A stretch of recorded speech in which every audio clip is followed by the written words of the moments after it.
Okay, let's just jump right in. For most of our lives, we've kind of operated under this quiet, persistent idea that who we are, our personality, our habits, our limits, is basically set in stone. But what if that core belief is just fundamentally wrong? Today we're going to explore the incredible science that says your identity isn't some fixed thing, but a living, breathing, changing process. This quote, this is really at the heart of everything we're talking about.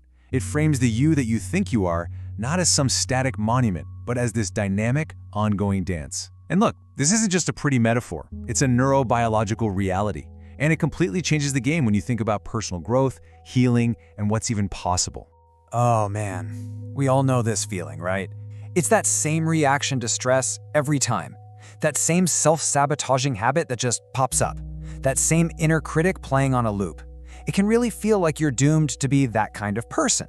Well, that feeling of being trapped, that's exactly what we're going to deconstruct today, using the science of a brain that can actually change.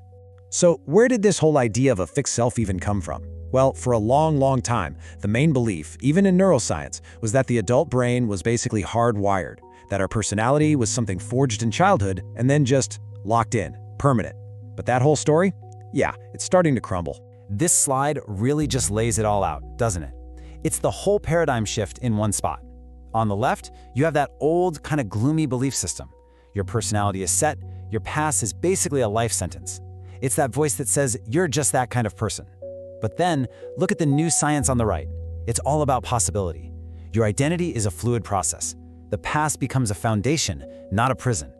You aren't a finished product. You are always, in every single moment, becoming. And this right here leads us to probably the most hopeful news to come out of neuroscience in the last 50 years.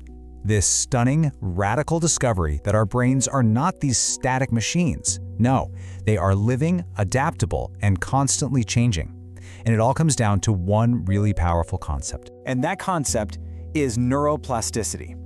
This is the key to everything. And we're not just talking about learning new facts. We're talking about the brain's physical ability to rewire its own circuitry.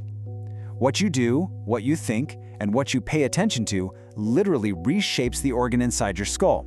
I mean, think about that. It changes everything. And this isn't some power that just fades away after you're a kid. Michael Merzenich, who's one of the absolute pioneers of neuroplasticity research, makes it crystal clear that this ability to change is lifelong. This quote isn't just some inspirational fluff, it's a scientific statement of fact. You are, as he puts it, plastic for life.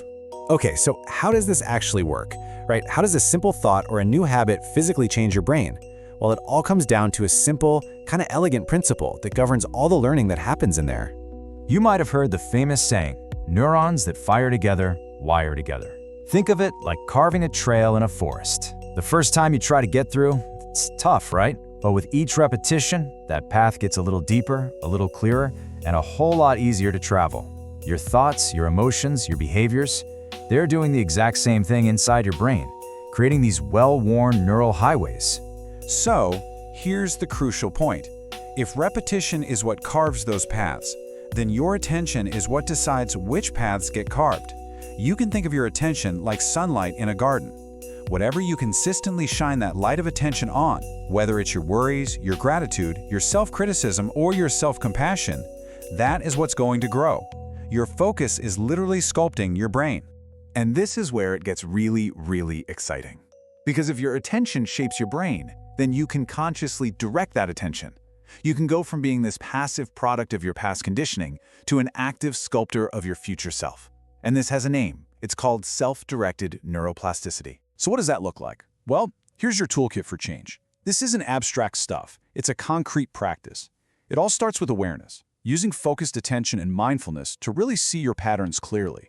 Then it moves into creation, using things like mental rehearsal and repetition to intentionally build new ways of thinking and acting. It all starts right here, with simple awareness, just noticing the automatic thought, that habitual reaction, the loop of anxiety. You can't change what you can't see. So this first step is all about shining a light on the machinery that's been running in the background this whole time. And this is where your power is. It's in that tiny little space between a stimulus and your response. You have a choice. You can choose to focus on a different thought. You can choose to just take a breath, to rehearse a more compassionate inner voice.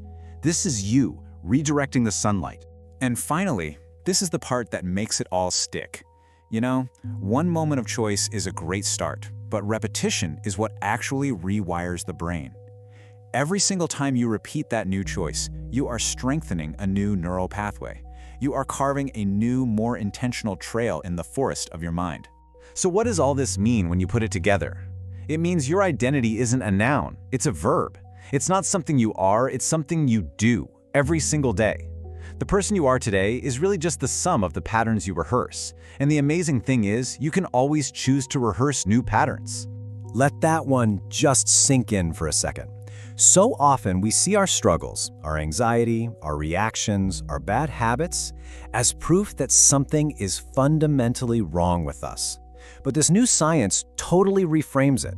These aren't signs that you're broken, they're just evidence of a brain that has learned and adapted really well. And that very same brain can learn and adapt all over again. This is really the most profound message of hope that neuroplasticity gives us. Those deep, painful grooves in our minds, the ones that feel so permanent and unchangeable, they're not etched in stone. They're more like clay, and with attention, with practice, and with a bit of self-compassion, they can be softened, smoothed, and reshaped into new patterns of safety, resilience, and even joy. And that brings us to the final, essential question. Because this knowledge isn't just for understanding, it's for doing. The science of neuroplasticity essentially hands the chisel back to you. It reminds you that you are the artist. So knowing your brain is listening and knowing that your attention is the tool, who do you choose to become?